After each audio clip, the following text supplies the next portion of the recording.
বাবা শোনানি তোমরা কি আল্লাহ তোমরা শোনানি না তো আমি তো শুনিনি। ওই যে আমাদের গ্রামে বিজলে ভূতাই আছে সর্বনাশ হয়ে গেছে। ভূতের তো নাম শুনিনি। লাই ভাই লাল তো ছয় না খাইনি কোন তুমি না। আচ্ছা পিছলে ভূতাই আছে বুঝলা, তুমি তো বাবু হইল কে মুরব্বী মানুষ, তুমি কাঁপছো। ও বাবা সে কথা শুনিনি। ও মুরব্বি টুরব্বি দেখছে না, বুড়ি ছুড়ি দেখছে না, পিছলে ভূতে যখন তখন যাহাই তাই কত ঘরে ঘরে হইলে আসছে। ও আল্লাহ, আমি তো সেই মহিলা আকার পুরুষ, যদি আমার বার রিস্ক নাই তাহলে আমি চাই গেল। খুদা ডাকা ডাকা না রে, শাশি ডাকো তোমার আল্লাহর কি লাগা ছাড়ো। ও আল্লাহ বাঁচা চলে গেল। আচ্ছা তুমি মুরব্বী মানুষ, তোমার কোনো সমস্যা নেই। ওরে না বাবা, তোমার বুঝি আমার বুঝ মানছে না। আমি ঘুমিয়ে থাকি, কখন ঘুমের ঘরে কি হয়ে যায় তাই কি বলা যায়?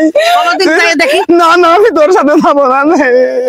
ও বাবা তুই আমার থাকার না, আমি গেলাম। মহিলা আক্তার পুরুষ গেল, তারপর বুড়ো চাষি, এরপরে কি আমার আচ্ছা থাকা যাবে না। ওরে বাবা রে